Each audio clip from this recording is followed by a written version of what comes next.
Siin oli oktoober 84, üks tavaline õhtu nagu neid oli veelgi. Külalised tulid ja koos nendega sina, justkui oleks saatus teadnud teed minu koju juba. Me vaatasime korraks, ei olnud sõnu vaja, oli tunne nagu oleks tuttav ammuse maja, nagu oleksime kusagil enne juba kohtunud ja teineteise juurde lihtsalt tagasi jõudnud. Aitäh, Maris, et jäid mu kõrvale, kui tuuled puhusid vastu igale purjele.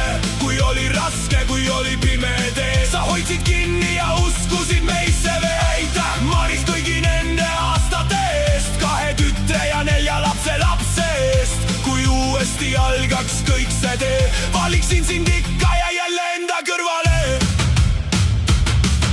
Kõik olid meie vastu, nii see kord juba läks, aga meie südamed ütlesid hoopis teistmoodi. Jah, lahkusime kodudest teadmata kuhu või miks. 2 esimest ööd Balti jaamas olid meie omad siiski. Siis sündis tütar ja tuli sõjaväeaeg. See oli sulle raske, rohkem kui mulle näis. Mina olin kaugel, sina lapsega jäid, päevi lugesid vaikselt, kuni tagasi tulin taas.